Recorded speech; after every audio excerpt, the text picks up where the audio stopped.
What's going on, y'all? We got another reaction video. We got Kirk Cousins, the worst primetime QB in NFL history. This is another one from J&D Production. Shout out to them.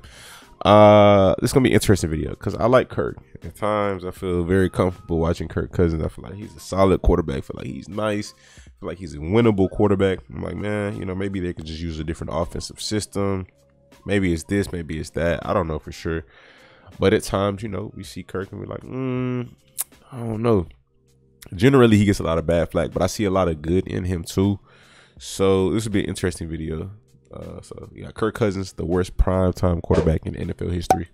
Death, taxes, and Kirk Cousins playing like shit in prime time. Nobody in NFL history has been worse on national television, and that was very clear in week 2. Expectations were pretty high for Minnesota this season. The Vikings have a damn good team. It was a surprising L, I ain't gonna lie. Around him, like Justin Jefferson and Dalvin Cook. You're not supposed to get embarrassed by the Eagles with the whole country. But the Eagles, I mean, this is a different. The Eagles look good right now. I ain't gonna lie. The Eagles look good.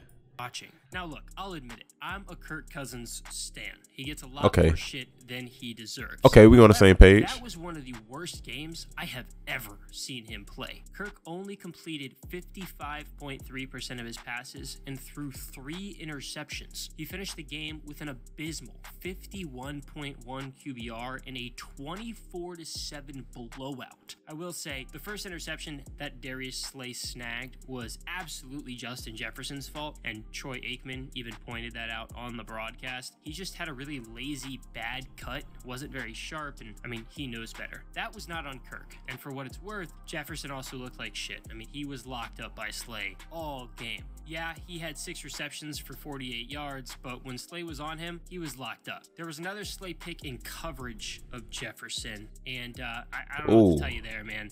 Kirk just threw that bitch up in the air in double coverage. I don't know, man. Avonte Maddox had an interception in between, and I still don't know. That was a nice one. I like that one. It is on this play. Either Kirk just never saw Maddox, or he just sailed the ball really bad. It was just another horrible Kirk Cousins primetime performance, and that's what happens, especially on Mondays. Kirk Cousins' record on Monday is utterly horrendous. As a Washington fan, I am fully aware of that stat. I didn't know this. He didn't win a single Monday night game during his tenure. Kirk was 0-6, and there was some absolute stinkers in there, man. His first Monday night game was in 2014 against Seattle, a game that the Redskins lost 27-17, while Kirk only completed 58.3% of his passes, but he did throw 2 touchdowns, and he didn't have a pick. The next year, Washington played Dallas. This is one of the few games on this list I remember pretty well, even though I was only 15, but it was an incredible game. The Redskins and Cowboys were both ass, but a rivalry is still a rivalry. Kirk played well, completed 71% of his passes for 219 yards and a touchdown. I remember the game because it was actually so exciting. Nobody scored a touchdown until Dallas found the end zone with about a minute left, and then Washington got the ball back,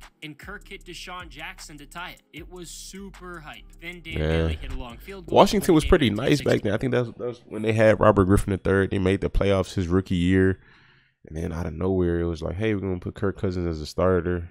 I know RG3 was dealing with injuries, though, but Deshaun Jackson was nice for them. They had a competitive team. Who was that? London Fletcher? Was that his name? I think was that around the time they had him on defense? I think they had some pretty good guys on defense too, if I'm not mistaken. But it was a competitive team. I was just 5-7. Gosh.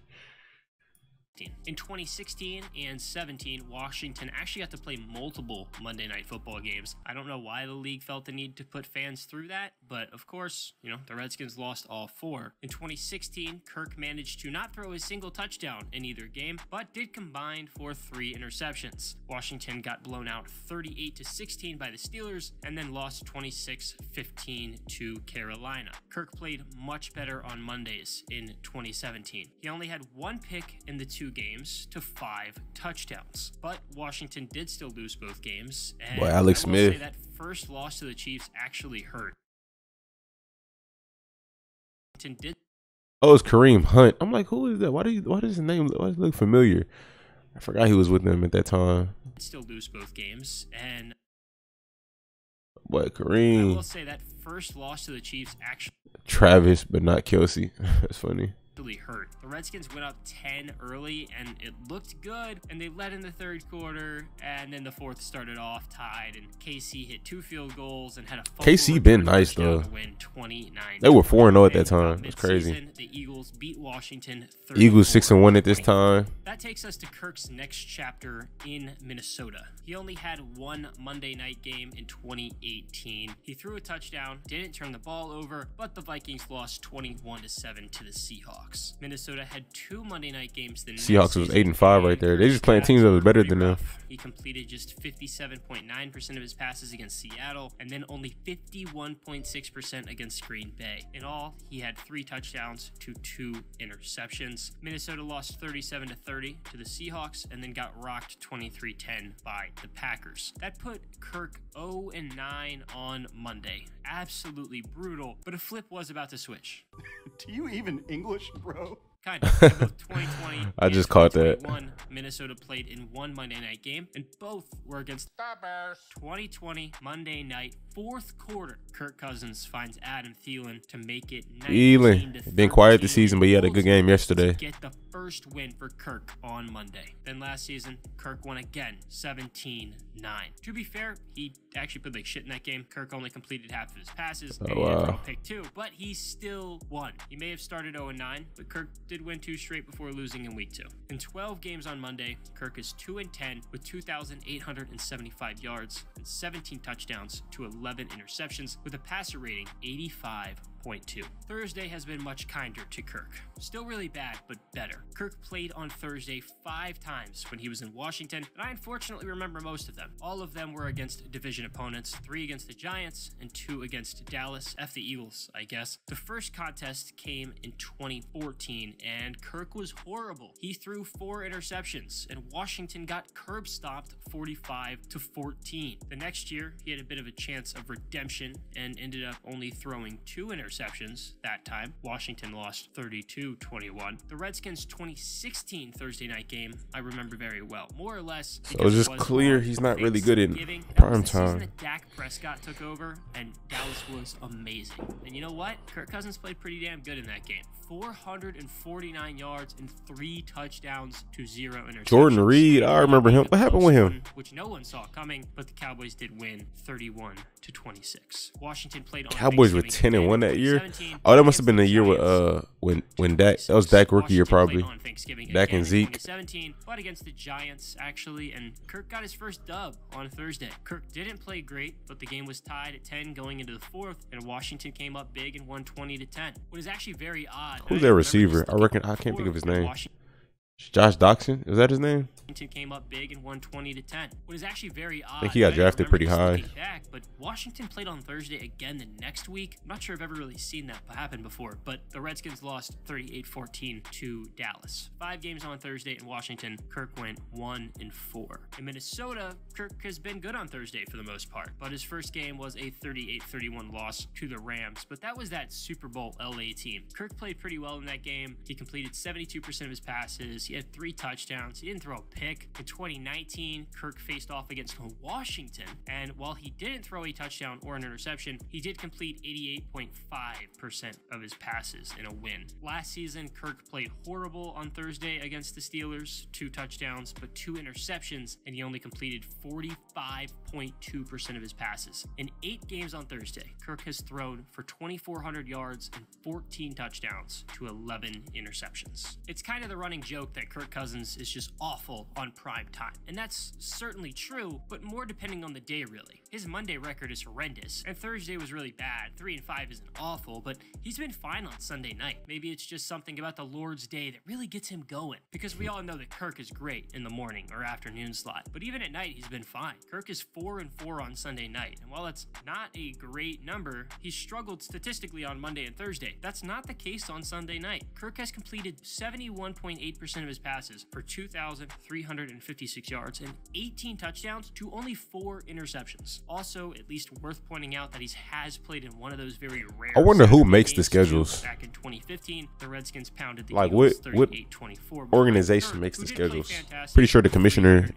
But like, what group does he make the schedules with? Not a single interception. Playing on national television, prime time, Kirk Cousins is 10-19. That isn't great. That's fair to say. He's thrown for 8,000 yards and 53 touchdowns to 26 interceptions. You would have probably actually thought that his stats were even worse, but honestly, that is an average of about 1 interception per game. But how good is Kirk not playing in primetime? Taking away his performances on the big stage, Kirk has thrown for 25,000 yards and 173 touchdowns to 68 interceptions. Plus, he's 50, 41, and 2. At the very least, he is a much better quarterback when the spotlight is not on him. I've always wondered why that is. Like I've mentioned, I'm a big supporter of Kirk, and I've been following him and rooting for him since Washington drafted him back a decade ago. I've had the chance to meet him a few times, and I've always just been a big fan, but something just happens. Not even just in prime time, but in big moments. See, the problem with Kirk isn't that his stats are awful in prime time, or that he's all of a sudden a horrible quarterback. It's the fact that he doesn't elevate his game. It's a shame, because Kirk Cousins is a very good, talented quarterback, but for whatever reason, he struggles on national television, and he is statistically the worst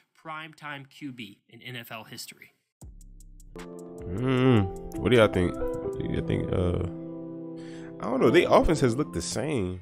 She's been in Minnesota for a while. It doesn't really look like it's been too different. Same concept.